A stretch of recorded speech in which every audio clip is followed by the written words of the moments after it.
வணக்கம்.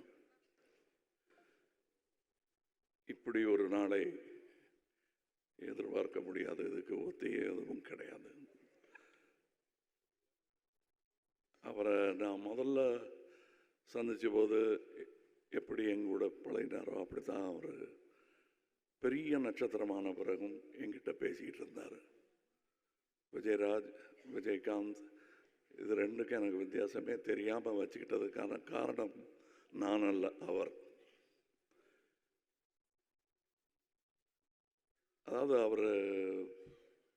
அவரை பற்றி சொல்லணுன்னா, அவர் பல விமர்சனங்களை, அவமானங்களை தாங்கி மேலோங்கி வந்தவர்.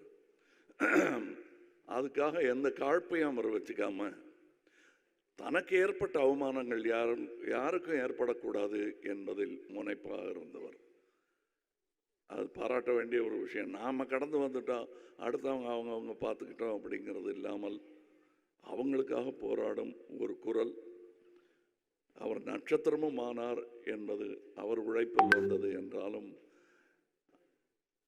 ஆரம்ப நடிகர்களுக்கு, கடைநிலை நடிகர்களுக்கெல்லாம் அவர் ஒரு குரலாக இருந்தது அவர்கள் செய்த பாக்கியம்.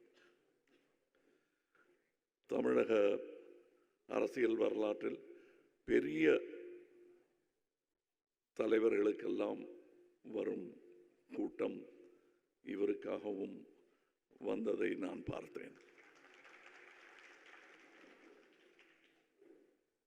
அதில் அவர் சேர்த்த சொத்து என்னால் அதுதான்.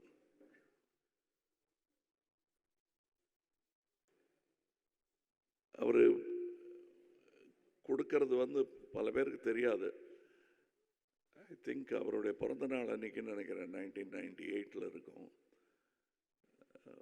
தினமணியில் ஒரு கட்டுரை வந்தது. அவர் இறந்த அன்னைக்கு ஒரு கட்டுரை போட்டிருந்தார் எம் பாண்டியராஜன். 1998 நடந்தது அவர் நினைவு கூர்ந்திருந்தார்.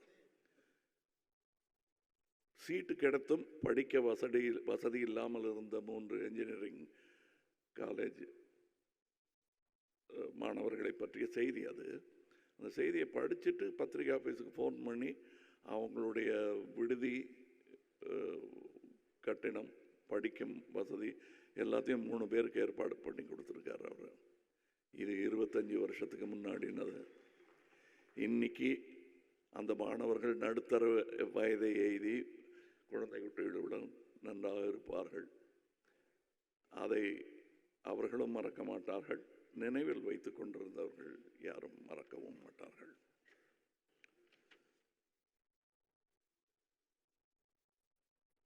எழுபது 80களில் அந்த சமூக அரசியல் கோவங்களை எல்லாம் பிரதிபலிக்கும் ஒரு சினிமா உருவமாக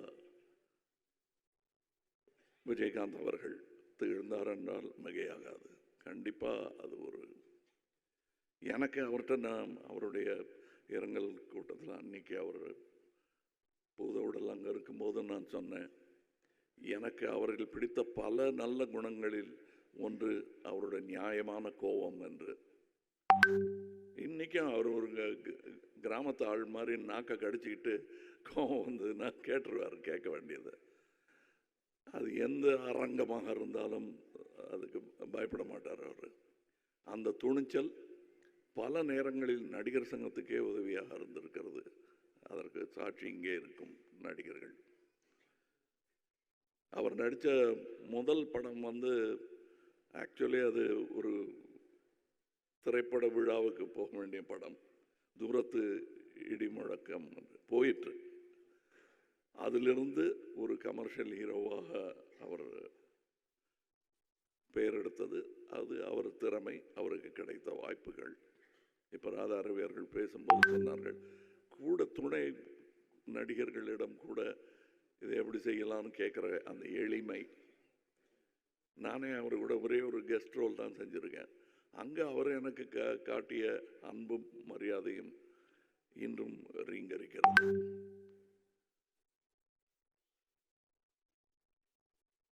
அவருக்கு இருந்த நண்பர்கள் இங்கே கூடியிருக்கிறார்கள். தனக்கு பிடிக்காதவங்களை கூட கூப்பிட்டு பேசிடுவார் அவர். அந்த தைரியம் உண்டு அவருக்கு. அந்த மாதிரியான குணாதிசயங்களை நாம் பிரதிபலிக்கலாம், காப்பி அடிக்கலாம், தப்பில்லை. அவர் போல் இல்லை என்று சொல்வது வழக்கம். அவர் போல் இருக்க வேண்டும் என்று முயற்சியாவது செய்வோம். வணக்கம். Good bye Vijayakanth. Good bye captain.